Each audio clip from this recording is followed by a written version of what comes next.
자, 오늘 시간은 273페이지에 부동산 증권론 하실 차례요.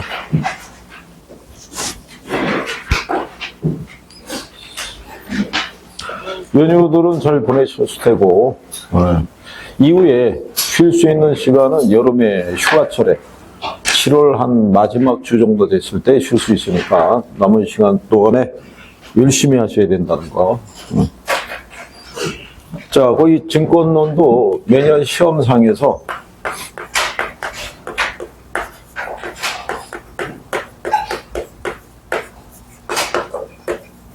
이 증권 파트에 대해서도 출제는 해요. 출제를 하는데 교재를 보게 되면 저당의 유동화 제도라고 명시가 되어 있어요. 근데 원래 논리는 뭐냐면 부동산 유동화 제도예요. 그죠? 그러니까 부동산 유동화 제도라는 거는 부동산을 현금화하는 제도다라고 생각하시면 돼요. 그러면 부동산을 현금화할 수 있는 가장 빠른 방법이 뭐겠어요? 매각이에요, 매각. 그런데 부동산을 한번 매각을 하게 됐을 때 고가의 자산이기 때문에 매각이 빠르지도 않고, 그리고 한번 매각한 그 부동산을 다시 재구매한다는 거는 더더욱 어렵다라고 이렇게 생각하시면 돼요. 그래서 이거를 효과적으로 운영할 수 있는 방법을 구안을 한 게 부동산 유동화 제도고, 부동산 유동화 제도는 크게 세 가지로 나눌 수 있어요.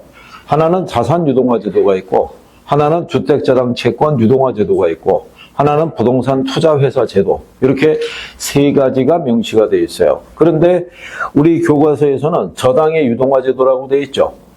그러니까 요거는 주택저당 채권 유동화 제도를 줄여서 저당의 유동화 제도라고 이렇게 생각하시면 될 거예요.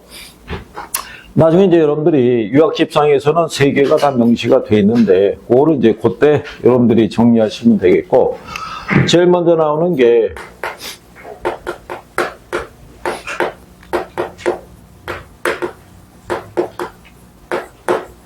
네, 저당의 유동화 제도라고 얘기를 해요. 그러니까 저당권을 갖다가 하나의 상품처럼 유통을 시킨다라고 명시를 하게 되어 있는데, 유동화 제도의 논리는 뭐냐면 우리가 지난번에 이렇게 명시했었어요. 여기 금융기관이 있고, 금융기관은 이제 불특정 다수의 고객들로부터 예금이나 이제 적금 등을 이제 수신을 받아서 불특정 고객들에게 대출을 해주는 거죠. 그런데 이제 고객이 맡긴 예금은 단기 자금이에요. 근데 대출은 장기로 운영이 되고 있어요. 그러면 뭐가 일치하지 않냐면 기간이 일치하지 않게 되는 거예요. 그런데 자, 고객이 맡긴 예금은 은행의 입장에서 보면 부채예요. 찾으라고 인출하려고 오면 돈을 내줘야 되는데, 장기로 운영하게 되면 기간 불일치에 따른 무슨 문제가 걸리겠어요? 유동성 위험이 발생하는 거예요. 현금이 부족한 상황이 되잖아요. 그러면 은행 입장에서는 장기 대출을 해줄 수 있다 없다? 장기 대출이 안 될 거 아니에요. 그러면 부동산 거래가 위축이 될 것이고, 그렇죠? 그럼 은행은 여기다 대출을 해주게 되면 대출한 것만큼 뭐를 설정을 해요? 저당권은 설정을 할 거 아니에요. 그죠? 근데 이 저당권이라는 거 말 그대로 권리지, 이게 현금은 아니잖아요. 찾으러 오면 줄 돈이 없잖아요. 근데 만약에 이 저당권을 뭘 할 수 있다 그러면, 매매할 수 있다 그러면 현금이 다시 유입될 수 있어요, 없어요? 현금이 다시 유입되면, 자, 예금 찾으러 오면 돈 줄 수도 있고, 추가로 대출을 원하는 사람에게는 대출을 또 해줄 수 있어요, 없어요?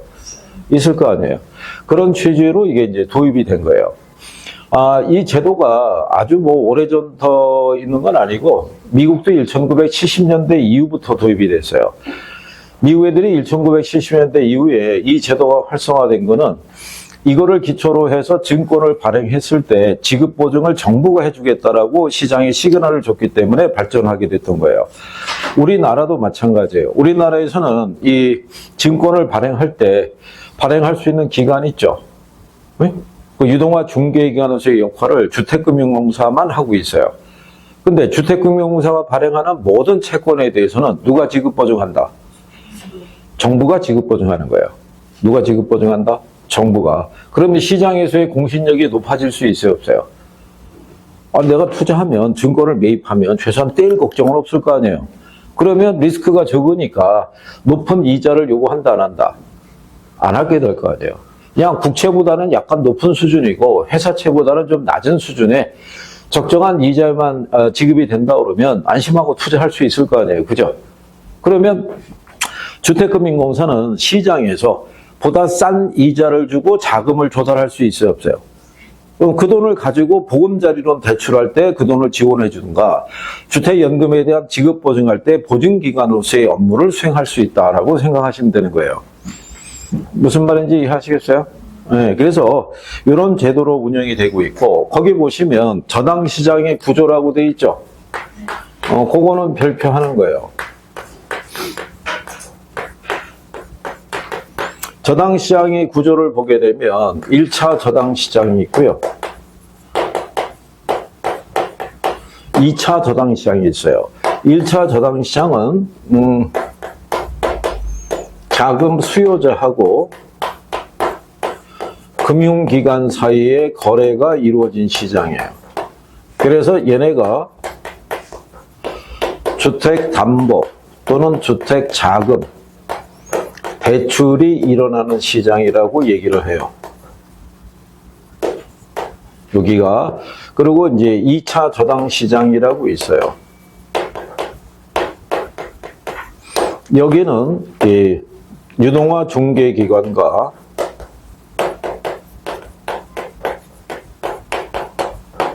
그 다음에 투자자 사이에 거래가 이루어지는 시장이에요. 그래서 여기는 주택 자금을 공급해주는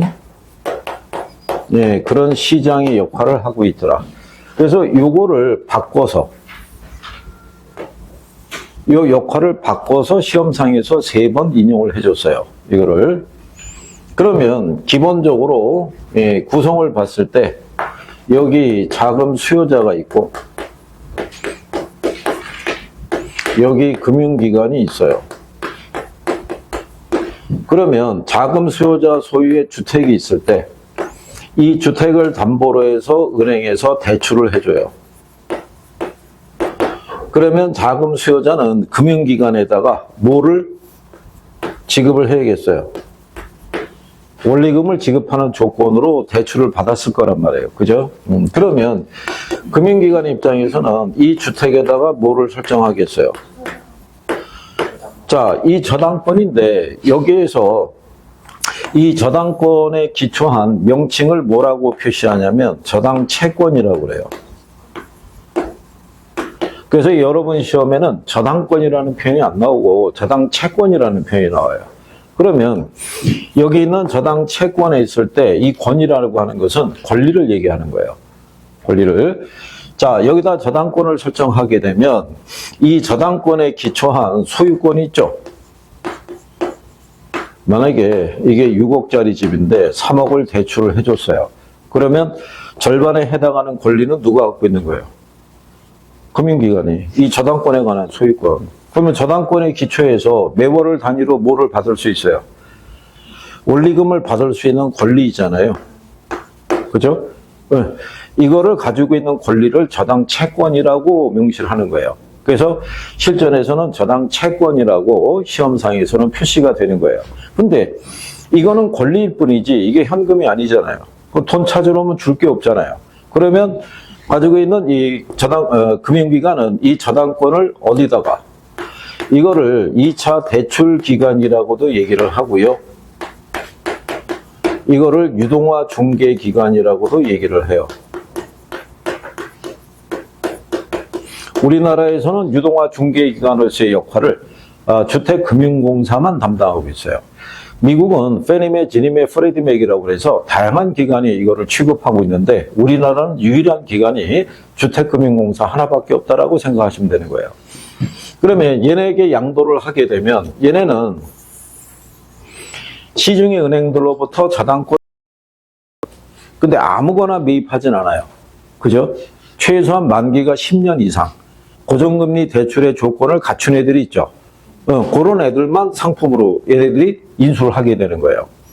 그러면 얘네가 이제 시중은행들로부터 저당권을 매입을 하게 됐을 때 보게 되면 지역에 따라, 만기에 따라, 금액에 따라, 이자율에 따라 성격이 조금씩 다를 수 있어요, 없어요? 네. 요 중에 성격이 유사한 애들이 있죠. 걔들을 묶어가지고 하나의 뭐를 만든다.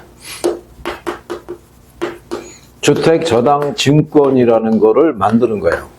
즉 파생상품이에요. 기존에 대출 상품이 있었죠. 그걸 가지고 새로운 상품을 만들어서 누구에게? 투자자에게 판매하는 거예요.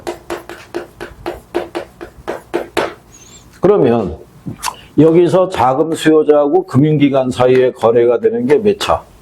1차. 둘 사이에서 거래가 되는 게 몇 차? 2차. 그러면 1차 시장에서는 이 주택을 담보로 대출을 해주는 시장이잖아요. 그죠? 그러면 얘네는 어떻게 자금을 조달해 주냐면 자기네가 가지고 있는 저당 채권 있죠? 이거를 저당 채권의 집합이라고 얘기를 해요. 원래 이 풀링이라는 거는 사들인다는 얘기예요. 그거를 사들여서 하나의 공통된 상품을 하나 만들어낸 거예요. 그거를 투자자에게 판매를 하게 되면 자금이 조달이 될 수 있어요, 없어요? 판매하면 돈이 들어올 거 아니에요. 그거를 일로 공급해주는 역할을 하는 거예요. 무슨 말인지 아시겠어요? 보금자리론 아시죠? 주택금융공사가 보금자리론 대출 해줘야 안 해줘요? 어? 얘네가 주택연금 있죠? 이거 취급하는데 주택연금 대출 해줘야 안 해줘요? 이거 안 해준다고요, 얘네들이. 얘네들은 대출 업무 능력이 없어요. 주택금융공사는. 무슨 말인지 아시겠나요? 얘네 입출금 이런 능력이 없어요, 업무가. 그러면 보금자리로는 시중은행하고 위탁 판매 계약을 체결해서 위탁 판매하는 거예요. 그 시중은행들이 대신 팔아주는 거라고요. 그러면 시중은행들은 자기네들 은행에 자체 상품이 있어요, 없어요? 대출 상품. 걔네는 변동금리라고요, 주로.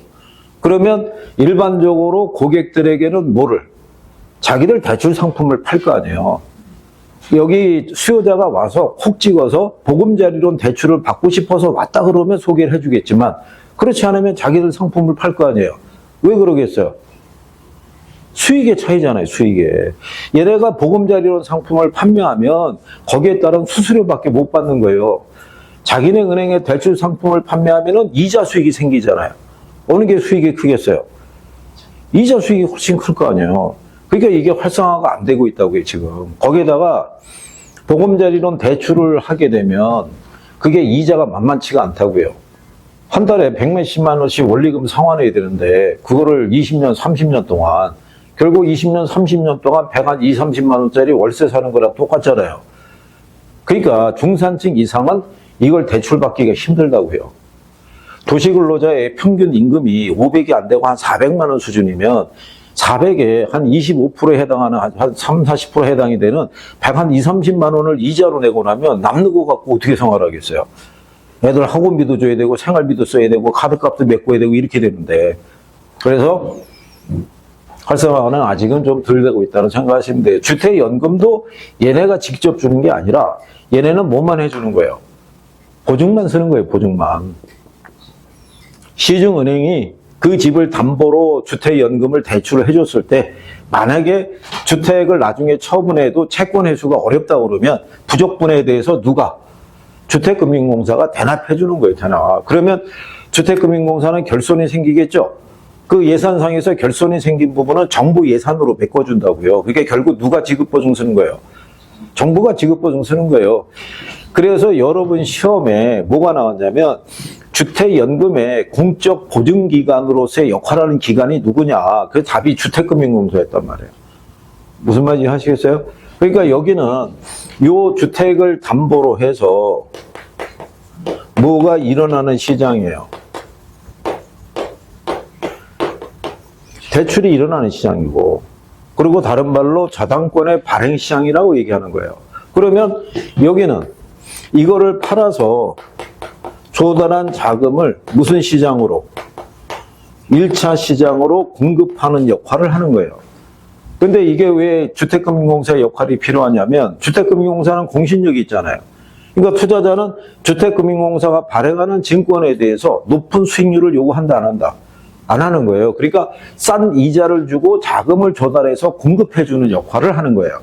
이자가 비싸면 지금도 보금자리론 대출했을 때 그게 만만치 않은데 그러면 누가 돈 빌려서 집 사겠어요? 이해하시겠어요? 네, 그래서 1차 시장과 무슨 시장이 있다? 2차 시장. 그게 여러분들 교과서에 보면 그림 나와 있죠? 네? 그 그림에 대해서 설명하고 있는 거예요. 그래서 1차 시장이 있고 무슨 시장이 있다? 2차 시장이 있다라고 여러분들이 생각하시면 되는 거예요. 자, 그럴 때 뒷페이지에 가면 저당 유동화의 전제 조건이라고 돼 있죠. 그 전제 조건이라는 게 뭐냐면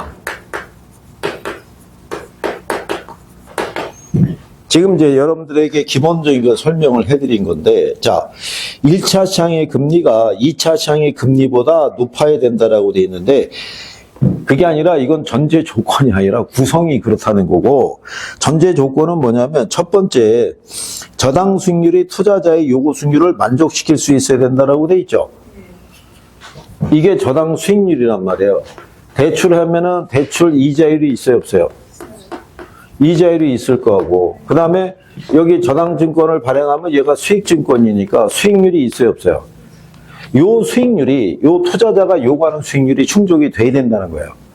그래서 최소한 국채보다는 좀 높아야 되고, 국채 정도의 수준이면 국채를 매입하는 게 낫지, 굳이 여기다 투자할 리가 없잖아요. 그러니까 국채보다는 조금 높고, 회사채보다는 조금 낮은 수준의 수익률을 제시를 해야 된다는 얘기예요. 그게 충족이 돼야 일단 투자를 할 거 아니에요. 그죠? 그 다음에 또 하나는 뭐냐면 저당 투자에 수반되는 위험이 있죠. 위험이 작아야 돼요. 근데 위험 자체가 작을 수밖에 없는 게 누가 발행하는 거예요? 주택금융공사가 발행하니까 그런 리스크를 덜어냈을 때 투자가 유도가 될 수 있다라고 얘기하는 거예요. 그리고 거기 1차 시장의 금리가 2차 시장의 금리보다 높을 수밖에 없는 구조예요. 왜 그러냐면 여기서 요 이자율 있죠. 이거 받아서 수수료 제하고 주는 거예요. 그러니까는 여기 있는 이자율이 요 수익률보다 작으면 운영이 안 되겠죠. 네, 그래서 그리고 3번에 보면 저당담보증권의 수익률은 개별 저당을 직접 구입하는 것보다 낮아진다라고 이렇게 명시를 해요. 그 얘기는 무슨 얘기냐면 여기는 요 투자자 있죠. 투자자는 이 금융기관과 직접 거래할 수 있어요, 없어요? 직접 거래할 수 있어요. 여기서부터 개별 저당을 사들일 수 있다는 거예요. 근데 문제는 뭐냐면, 자, 이 자금 수요자가 매월을 다니고 원리금을 갚아야겠죠. 근데 조기 상환하거나 얘가 채무 불이행이 발생할 수 있을 거 아니에요. 그러면 일로 지급할 게 있어요, 없어요? 없잖아요. 그러면 사후 관리를 누가 해야 돼요? 얘네가 해야 돼요. 이걸 사들였으니까. 그러면 얘네가 개별 저당권을 사들인 게 여러 개인데 그때그때마다 사후 관리하려고 그러면 시간과 비용이 많이 들어갈 거 아니에요. 그러면 어떻게 한다? 창구를 단일화시키는 거예요. 얘네를 통해서만 발행하는 거를 매입하는 거예요. 그럼 얘네한테 뭐를 줘야 돼요? 수수료를 줘야 되는데 그게 자기들이 개별 저당을 사들여서 관리하는 것보다는 비용이 적게 맥힌다는 거예요. 무슨 말인지 이해하시겠어요? 그래서 그 얘기를 하고 있다라고 얘기하는 거예요. 그래서 거기 저당 유동화의 기능비 효과라고 나와 있죠. 거기 보시면 가장 일단 큰 게 뭐냐면 2번에 보시면 대출자들은 한정된 재원으로 보다 많은 이 수요자 공급자에게 자금을 공급할 수 있다. 포인트는 한정된 재원이에요. 왜 한정된 재원이냐면 생각해 보세요. 얘네가 100억을 조달을 했어요. 해서 대출을 갖다가 1인당 2억씩 해줘요. 그럼 몇 명한테 줄 수 있어요? 50명. 그죠? 그러면 2억짜리 저당권이 50개가 생길 거 아니에요. 근데 이거를 팔아요. 그럼 다시 100억이 또 들어올 거 아니에요. 그러면 또 예금 찾아놓으면 줄 수도 있고 추가 대출 또 해줄 수 있어요, 없어요? 그럼 저당권 또 생기면 또 팔면은 현금이 다시 들어올 수 있어요, 없어요? 그러니까 한정된 재원으로 자금 수요자가 원하면 얼마든지 이론적으로는 무한대로 대출이 가능하다라고 얘기해 주는 거예요. 그래서 포인트는 한정된 재원인 거예요. 많은 재원 그러면 틀리다라고 생각하시면 돼요. 그리고 거기 보시면 단기 자금을 장기 자금으로 대체한다라고 돼 있죠. 제가 뭐라 그랬어요? 고객이 맡긴 예금은 단기 자금이잖아요. 근데 이거를 뭐로 바꿔버리는 거예요?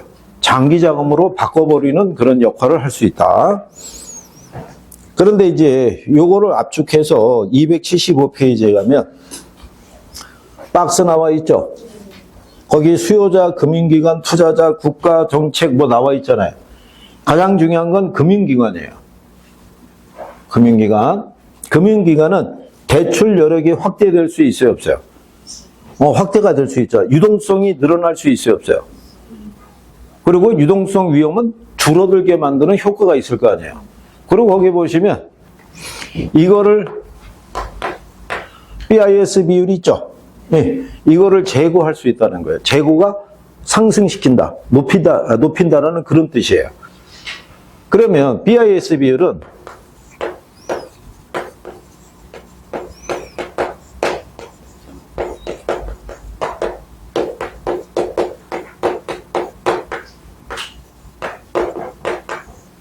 이게 국제결제은행 기준 자기자본 비율을 표시하는 거예요. 그래서 위험 가중자산분의 자기자본의 크기로 측정하는데 자기자본 비율이 커지면 이게 높아지겠죠. 연말이 되면 이 금융당국에서는 시중은행들에게 이 비율이 있죠. 예전에는 8%대 비율이었어요. 그러니까 자기자본이 최소한 몇 프로는 유지해야 된다. 8%. 여러분들이 은행 간에 통폐합한 거 아시죠? 여러 개 은행이 통폐합했잖아요. 통폐합을 할 때 기준이 재무 건전성을 보는 거라고요. 지금 재무 건전성이 취약한 애들이 좋은 애들로 흡수 합병이 됐다 이렇게 생각하시면 되는 거예요. 그러면 연말이 되면 은행에서 이 비율을 맞추려고 12월이 되면 대출 안 해주는 거예요. 12월 초가 넘어가면 대출해주면 이익이 늘어날 거 아니에요. 자기 자본은 줄어들고. 그래서 1월 달 정도가 됐을 때 대출이 실행이 된다고요. 그러면 자 여기서 우리가 대출을 해주죠. 근데 이게 통상 만기가 몇 년 이상이에요. 10년 이상이면 이거 장기 채권이잖아요. 그러면 얘가 위험 가중자산이에요. 그죠? 근데 이거를 매각을 하죠. 팔면은 위험 가중자산의 비율은 줄어들고 팔았으니까 현금이 들어올 거 아니에요. 그럼 자기 자본 비율은 커질 거 아니에요. 그러니까 이 비율이 높아질 거 아니에요. 무슨 말인지 이해하시겠어요? 요거까지는 낸 거예요. 시험에서 유동성은 좋아지고 유동성 위험은 낮아진다는 것 있죠. 네, 이건 20회 이전에 한번 나왔던 거예요.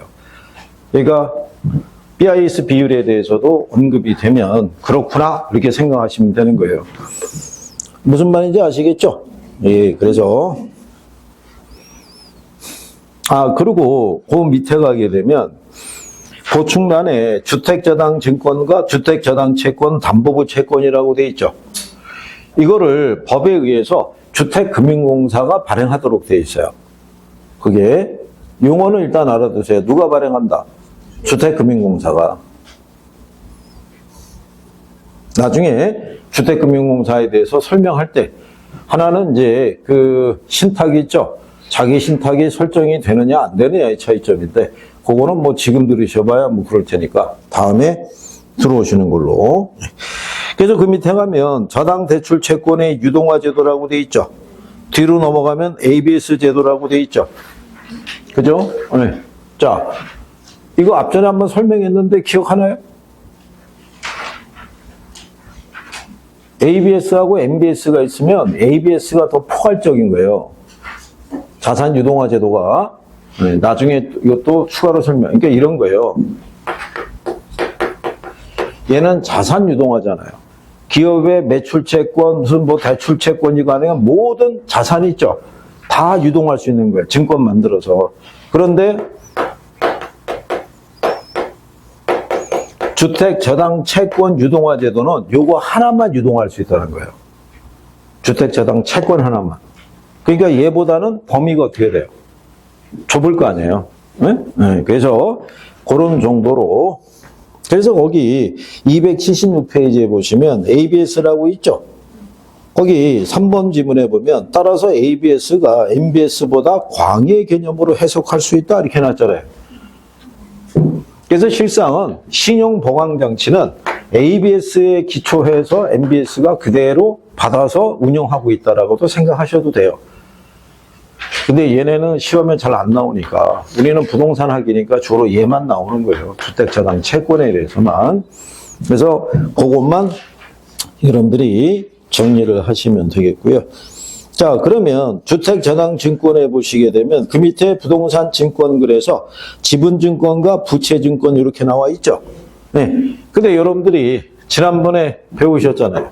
여기서 발행하는 게 ABS고 여기서 발행하는 게 MBS예요. 둘의 공통점이 뭐겠어요?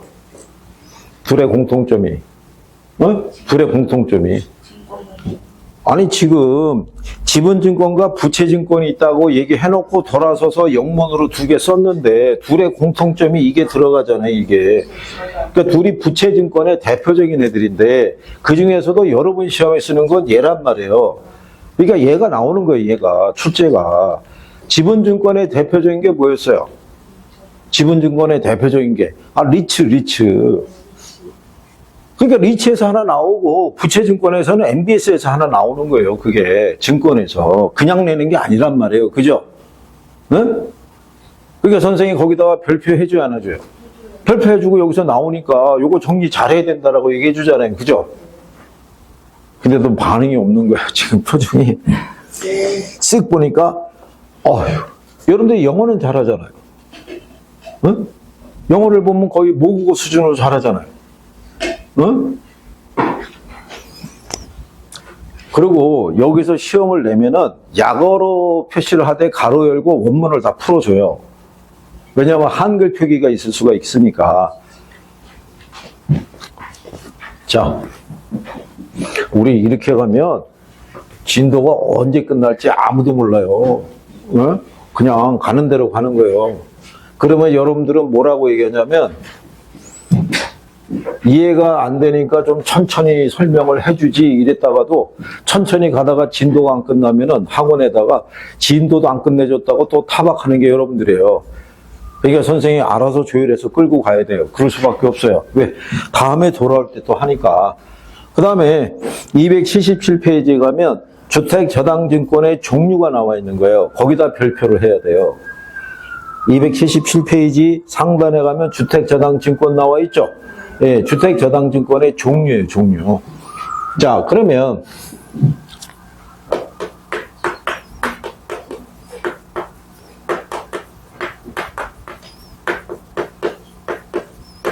자, 주택저당증권 MBS가 있는데 얘가 종류를 보게 되면 지분형이라는 게 있고요. 그 다음에 채권형이 있고요. 그 다음에 혼합형이 있어요. 그래서 지분형 MBS의 대표적인 게 MPTS예요. 채권형 MBS의 대표적인 게 MBB예요. 그 다음에 혼합형 MBS의 대표적인 게 MPTB하고 그 다음에 CMO예요. 그러면 여기서 기준이 되는 애들은 얘네 둘이에요. 지분형하고 뭐하고? 채권형. 얘는 혼합형이니까 두 개의 성격을 다 갖고 있다는 얘기예요. 그죠? 그러면 여기서 나왔을 때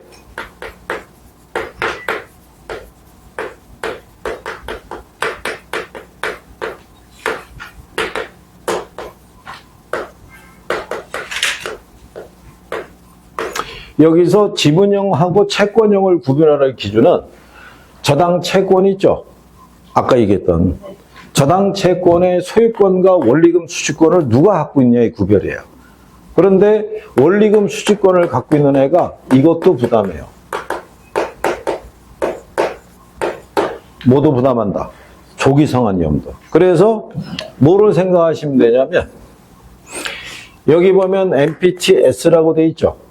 네. S가 들어간 애들은 전부 다 얘가 가지고 있어요. 누가? S2라고 생각하시면 돼요. 소유권, 원리금 수취권, 조기 상환위험 전부 다 누가? 투자자가. 그런데 여기 MBB라고 돼 있죠. 우리가 발발이라고 얘기를 해요. 한글 표기가 비읍비읍이니까. 그래서 발로 들어간 애들은 전부 다 발행자가.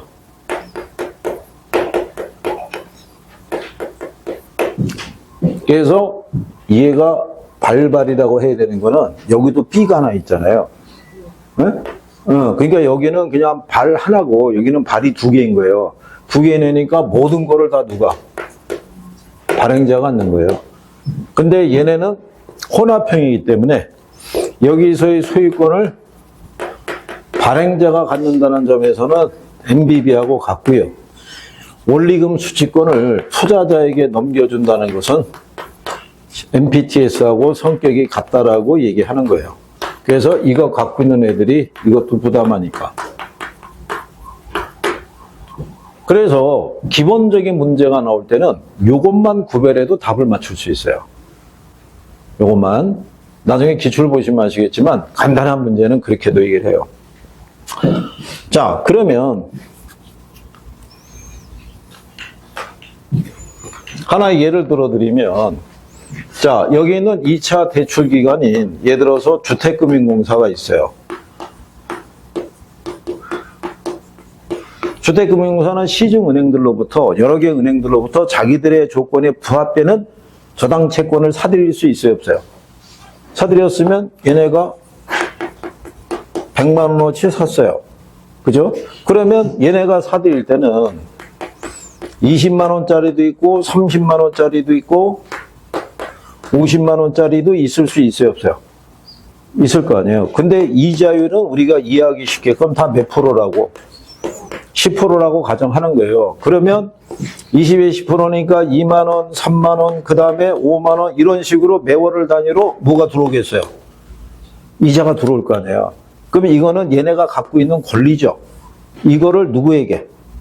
투자자에게 판매하는 거예요. 투자자에게 얘한테 20만 원, 얘한테 30만 원, 얘한테 얼마. 그러면 내가 가지고 있는 지분을 누구에게 넘겨준 거예요?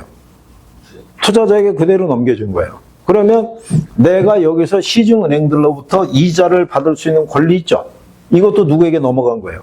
투자자에게 넘어간 거예요. 그러면 그대로 말 그대로 MPTS라고 돼 있죠? 거기 패스스루시라고 돼 있죠? 패스스루시의 영문의 표현의 의미가 뭐냐면 자동이체예요. 그러니까 원리금 자동이체 증권이라는 거예요. 여기서 들어오는 원리금이 그대로 누구에게? 투자자에게 넘어가는 구조라고 생각하시면 되는 거예요. 무슨 말인지 아시겠어요? 자, 그런데 얘가 돈을 안 갚아요. 채무 불이행이 발생했어요. 그러면 2만 원씩 들어오는 게 원래 얘한테 가고 얘한테 가고 얘한테 가야 되는데 더 이상 지급할 게 있어요, 없어요? 없잖아요. 원래 발행의 기초는 예를 들어서 30년 만기로 발행하는 거야.